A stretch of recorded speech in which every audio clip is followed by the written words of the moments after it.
अस्सलाम वालेकुम dear student. तो आज के इस वीडियो लेक्चर में हम C++ में factorial of A number find out करने के लिए प्रोग्राम एक्सप्लेन करते हैं। चूँकि ये प्रोग्राम अक्सर पेपर में आता है कि किस तरह हम किसी नंबर का फैक्टोरियल फाइंड आउट करते हैं, तो आज यहाँ पे हम इसको एक्सप्लेन करते हैं। तो देखते जाएँ। यहाँ पे मैंने एक प्रोग्राम लिखा है, एक एक पॉइंट यहाँ पे मैं आप लोगों को क्लियर करता जाऊँ। फर्स्ट ऑफ ऑल ये लाइन ज़रा देखें, int n f is equal to 1। यहाँ पे मैंने दो वेरिएबल डिक्लेयर किया है, एक हमारे पास है n और एक हमारे पास है f।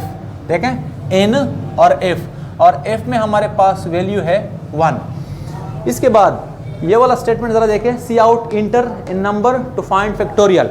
यहाँ पे आपको स्क्रीन पे मैसेज दिखाई देगा, यानी इंटर ए नंबर टू फाइंड फैक्टोरियल। आपने वो नंबर इंटर करना है जिसका आपने फैक्टोरियल फाइंड आउट करना है। तो यहाँ पे ज़रा देखें, ये वाला स्टेटमेंट जो है ये ब्लिंकिंग करेगा, n के लिए वैल्यू मांगेगा। तो सपोज कर ले यहाँ पे मैंने वैल्यू इंटर की है 5, यानी n की वैल्यू हमारे पास हो गई 5। अच्छा, यहाँ पे ज़रा आ जाए फॉर लूप। तो फॉर लूप में जिस तरह आप लोग जानते होंगे कि हमारे पास फॉर लूप में 3 हिस्से होते हैं। पहले हिस्से को हम कहते हैं इनिशियलाइजेशन, यहाँ पे हमारे पास आता है कंडीशन, और इसके बाद यहाँ पे इंक्रीमेंट या फिर डिक्रीमेंट, यहाँ पे हमारे पास है डिक्रीमेंट। तो चूंकि इनिशियलाइजेशन की जगह हमने वैल्यू यहाँ से रन टाइम इंटर की है, इसलिए यहाँ पे हम इनिशियलाइजेशन का पोर्शन नहीं लिखते हैं, बल्कि उसकी जगह सिर्फ सेमी कोलन डालते हैं। अच्छा, कंट्रोल फर्स्ट ऑफ ऑल आएगा यहाँ पे, इसके बाद जाएगा यहाँ पे। अब ये कंडीशन चेक होगा, n greater than or equal to 1। तो n की वैल्यू हमारे पास कितनी है? अभी मैंने कहा कि हमने सपोज की है 5, तो 5 बड़ा या बराबर है 1 के। कंडीशन हमारे पास है ट्रू।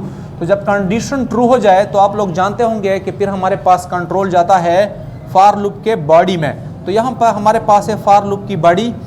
फॉर लूप के बॉडी में मैंने स्टेटमेंट लिखा है f is equal to f star n। तो जब पहली दफ़ा ये एग्जीक्यूट होगा तो इस तरह होगा, देखते जाए, f is equal to f star n। f की जगह वैल्यू कितनी? 1। तो यहाँ पे हमारे पास आ जाएगी 1 1। स्टार की जगह ज़रब और n की जगह हमारे पास वैल्यू आती है कितनी? 5। तो स्टार 5, इससे आंसर आता है हमारे पास 5। तो ये जो 5 का आंसर है या अगेन स्टोर होगा किस चीज़ में? f में। तो यहाँ पे हमारे पास ये वैल्यू हो जाएगी कितनी? 5। तो फर्स्ट स्टेटमेंट के बाद f की वैल्यू हो गई हमारे पास 5। ये वाला स्टेटमेंट एग्जीक्यूट होने के बाद कंट्रोल जब यहाँ से टकराएगा तो वापस यहाँ पे जाएगा।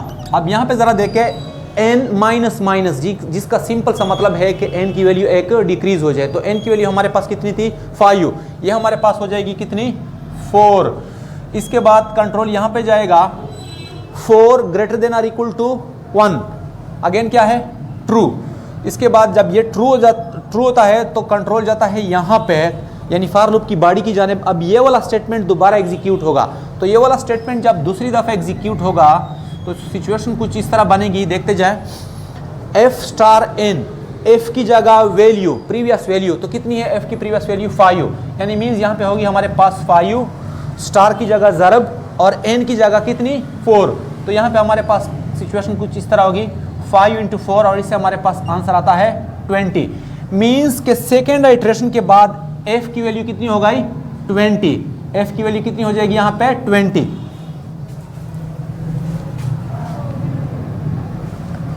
ये वैल्यू हमारे पास हो गई 20। अच्छा, तो जब सेकेंड आइट्रेशन कंप्लीट होता है तो कंट्रोल दोबारा यहाँ से टकराता है और इसके बाद यहाँ पे जाता है। तो इसकी वजह से n की वैल्यू अगेन क्या हो जाएगी? एक डिक्रीज। तो कितनी है हमारे पास? 4। एक कम होने के बाद इसकी वैल्यू ऑटोमेटिकली हो जाएगी कितनी?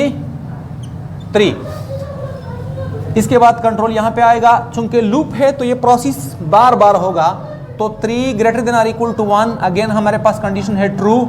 इसके बाद जब ट्रू तो कंट्रोल जाएगा यहाँ पे थर्ड टाइम। अब ये वाला स्टेटमेंट एग्जीक्यूट होगा, तो ये भी ज़रा देखते जाए। तो थर्ड टाइम कुछ इस तरह की सिचुएशन होगी, f is equal to f की जगह f की प्रीवियस वैल्यू कितनी है? 20। तो यहाँ पे हमारे पास आ जाएगी 20, स्टार की जगह स्टार और n की जगह प्रीवियस वैल्यू कितनी थी? 3। तो यहाँ पे हमारे पास आती है कितनी? 60। थर्ड आइट्रेशन के बाद किसकी वैल्यू हो गई? f की। तो यहाँ पे हमारे पास ये वाली वैल्यू हो जाएगी कितनी? 60। थर्ड आइटरेशन के बाद कंट्रोल जब यहाँ पे जाएगा तो n की वैल्यू दोबारा डिक्रीज होगी, कितनी 1, तो कितनी थी हमारे पास 3 के बाद ये ऑटोमेटिकली हो जाएगी कितनी 2।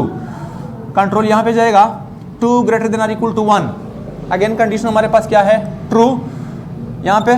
तो फोर्थ टाइम सिचुएशन कुछ इस तरह होगी, f is equal to f की प्रीवियस वैल्यू कितनी है 60 मल्टीप्लाइड बाई n की प्रीवियस वैल्यू कितनी 2, तो 2, तो यहाँ पे हमारे पास आता है 120, यानी फोर्थ आइटरेशन के बाद f की वैल्यू कितनी हो गई 120, तो यहाँ पे हमारे पास f की वैल्यू हो जाएगी कितनी 120। अच्छा, फोर्थ आइटरेशन के बाद कंट्रोल वापस यहाँ पे आएगा और n की वैल्यू हमारे पास हो जाएगी एक डिक्रीज सिंपली कितनी 1, तो दोबारा यहाँ पे तो 1 greater than or equal to 1 greater than or equal to 1, greater तो नहीं है लेकिन इक्वल टू तो है, तो यहाँ पे हमारे पास कंडीशन अगेन ट्रू यहाँ पे। तो फिफ्थ टाइम हमारे पास ये वाला स्टेटमेंट कुछ इस तरह होगा, देखते जाए f is equal to f की जगह वैल्यू कितनी 120 मल्टीप्लाइड n की जगह वैल्यू कितनी देखें 1, तो 120 इंटू 1 इससे कितना आता है दोबारा 120 कहाँ पे स्टोर होगा f में, 120 f में स्टोर होगा फिफ्थ आइटरेशन के बाद। इसके बाद दोबारा जब यहाँ पे कंट्रोल जाएगा तो n की वैल्यू हो जाएगी हमारे पास 1 डिक्रीज मींस 0, यहाँ पे वैल्यू कितनी हो जाएगी 0। तो जब कंडीशन यहाँ पे चेक होगा तो 0 greater than or equal to 1, तो क्या हो गया हमारे पास कंडीशन फॉल्स। तो फॉल्स का मतलब है कि कंट्रोल ऑफ बॉडी की जानिब नहीं जाएगा बल्कि बॉडी से बाहर जाएगा यहाँ पे। तो यहाँ पे मैंने लिखा है C out factorial is equal to, यहाँ तक तो मैसेज आएगा और साथ साथ यहाँ पे f की लास्ट वाली वैल्यू, और लास्ट वाली वैल्यू कितनी है 120, तो मैसेज कुछ इस तरह आएगा स्क्रीन पे फैक्टोरियल इज इक्वल टू 120, यानी हमारे पास 5 की फैक्टोरियल कितनी आती है 120। अब अपने मर्जी के मुताबिक किसी भी नंबर का फैक्टोरियल इसी प्रोग्राम के जरिए फाइंड आउट कर सकते हैं। हाँ, अगर आप यहाँ पे कोई बड़ी वैल्यू दे, लेट सपोज मैंने 50 दी, तो 50 की फैक्टोरियल क्या हो जाएगी 50 multiplied 49 multiplied 48 and so on, तो इसका रिजल्ट बहुत बड़ा आएगा।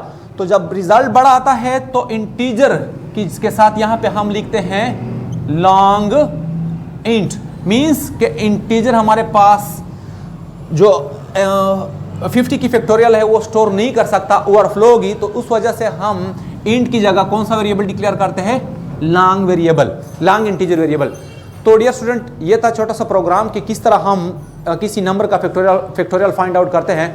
तो उम्मीद है आप लोगों को क्लियर हुआ होगा। मिलते हैं फिर नेक्स्ट वीडियो में, आज के लिए बस इतना ही, अल्लाह हाफिज़।